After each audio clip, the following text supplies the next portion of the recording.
જિંદગીમાં જે અનુભવાય છે એ ભવાય છે, જેમાં આનંદ હોય છે, જેમાં રીટેકને કોઈ સ્થાન નથી હોતું એ ભવાય છે. ભવાઈ આજે ખૂબ જ ઓછું તેનું મંચન થાય છે, પણ એક એવી ભવાઈ આજે અમદાવાદમાં તેનું મંચન થયું છે અને આ ભવાઈના કલાકારો આપણી સાથે છે. ત્યારે વાત કરીએ તેમની સાથે. અને ભવાઈની જો ખાસ વાત કરીએ તો તેમાં સ્ત્રી પાત્ર છે એ પણ પુરુષો ભજવતા હોય છે, પણ આપને જરા પણ ખ્યાલ નહીં આવે. મારી સાથે એવા કલાકારો છે, વાત કરીએ. આપનું શું નામ છે અને આપનું જે આ પાત્ર છે એના વિશે શું કહેશો આપ? મારું નામ છે ધીરુભાઈ વ્યાસ. અમે આ પાત્ર કરીએ છીએ અમારી બાપ દાદાની આ જૂની ભવાઈ છે, ટકાવી રાખવા માંગીએ છીએ. અમારી નાની સાંગ છે, નાના બાળકો તરીકે, તોય અમે આ ભવાઈ કરવા માંગીએ છીએ. અને જે આ ધંધો ટકાવી રાખવાના છીએ અમે. અમારો બિઝનેસ કહેતા ધંધો જે કહે જે ભાષામાં એ અમારો ધંધો છે. આ કલાકાર પોતાની જે કળા છે એને વ્યવસાય કહે છે, પણ આ આખી કળા એટલી અભિભૂત થઈ ગઈ છે. આપ એમના શણગાર ઉપરથી જોઈ શકો કે જાણે કે અપ્સરાઓ અત્યારે અહીં ઉતરી હોય તેમનો એવો એક પહેરવેશ છે. અને આ સરસ મજાની ભવાઈની અંદર કોઈ રાજકુમારી બન્યું છે તો કોઈ રાજા પણ બન્યું છે.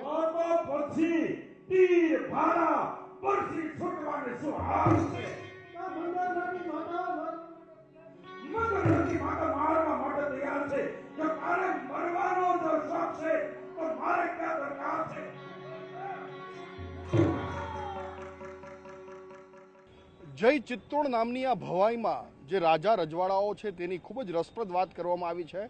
અને જે રાજા રજવાડાઓનું પાત્ર ભજવે છે એવા 4 કલાકારો મારી સાથે છે. પહેલાં તો એનો જ્યારે આપણે પહેરવેશ જોઈએ છીએ ત્યારે એક આપણે અભિભૂત થઈ જઈએ છીએ. એમના જે પહેરવેશ છે એ જૂના વંશોની યાદ કરાવે છે. અને આવા જ કલાકારોને આપણે પૂછીએ કે તેઓ આ જે ભવાઈ કરતી વખતે શું ધ્યાન રાખતા હોય છે. કહેવાય છે કે કેરેક્ટર એટલે કે પાત્રમાં આવવા માટે મહેનત કરવી પડતી હોય છે. તો ભવાઈમાં તમારી શું મહેનત છે? તમારું પાત્ર શું છે? સાહેબ, અમે જય ચિત્તોડ નામનું નાટક ભજવીએ છીએ.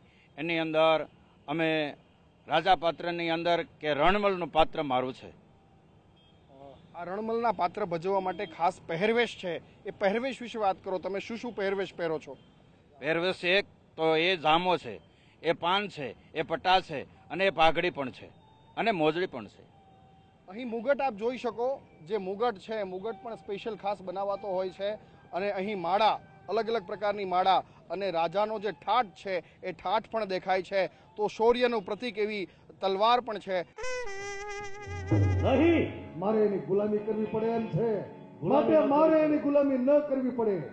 તમે મને પક્ષી આપો અને હું મારી બેનના લગ્ન તમારી સાથે કરાવું. અજમેરનો ધણી તું આ છે આપના પક્ષમાં, તો ચાલો લગ્ન કરાવી આપવાના. જરૂર, ચાલો મહેફિલમાં, ચાલો મધુપાન માટે. જય ચિત્તોડ નામની જે ભવાઈ છે તેના મુખ્ય દિગ્દર્શક લીલાભાઈ વાઘેલા આપણી સાથે છે. તેમની સાથે વાત કરીએ. જ્યારે તમે મંચ ઉપર ભવાઈ ભજવો છો ત્યારે તમને એક અનોખો આનંદ થાય છે. શું કહેશો તમારા અનુભવ વિશે? અનોખો આનંદ એટલે કે માનો સાહેબ કે આજે જય ચિત્તોડમાં મારે મંગળરાજનું પાત્ર છે. તો હું સ્ટેજ ઉપર જ્યારે આવું ત્યારે મને એમ ન થાય કે હું લીલાધર છું.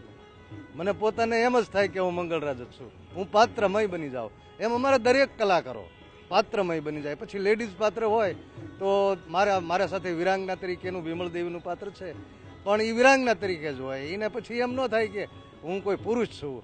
એ એટલું બધા હાવભાવ આમ પાત્રમય બની જાય સાહેબ.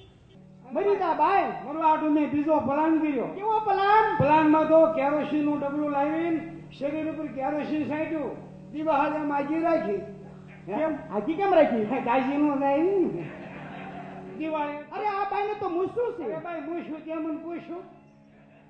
બાયું મને મૂછું થોડી હોય. બાયું મૂછું હોય નો હોય નો હોય. તમને ખબર તો કોઈને સમજવું લે ભાઈ એમને જો બાઈ મૂછું હોય. કોઈ બાપ માથે ઉતરે, કોઈ મા માથે ઉતરે. હું મારા બાપ માથે ઉતરી એમાં મૂછ્યું છે. કહેવાય છે કે નાટકની અંદર જો હાસ્ય ન હોય તો એ નાટક ન રહે. એમ ભવાઈની અંદર પણ એક સરસ મજાનું હાસ્યનું પાત્ર ભજવી રહ્યા છે. જેને એવું કહું તો આજના વર્તમાન લોકો એવું કહેશે કે જોકર, પણ એના માટે એક સરસ શબ્દ છે ડગલો. વાત કરીએ તેમની સાથે. ભવાઈને ટકાવી રાખવા માટે ખરેખર શું કરવું જોઈએ? અત્યારે જે રીતે ડાયરાઓ ફેમસ થઈ રહ્યા છે, લોક સાહિત્યના કાર્યક્રમો ફેમસ થઈ રહ્યા છે, તો ભવાઈ માટે તમે શું ઈચ્છો છો? એટલે આ અમારો ધંધો આગળ વધે અને આજે પરંપરા અમારી આમનામ જળવાઈ રહે એ અમે ઈચ્છીએ છીએ. તો આ બધા જે કલાકારો છે એ હૃદયથી કહે છે કે તેમની કલા તેમને જીવંત રાખવી છે, તેમને સહકારની જરૂર છે અને લોકોના પ્રેમની જરૂર છે. બસ આવો ને આવો પ્રેમ લોકો પણ આપે તેવું સૌ કોઈ ઈચ્છી રહ્યા છે. કેમેરા પર્સન સંતોષ વર્મા સાથે મૌલિક મહેતા, TV9 અમદાવાદ.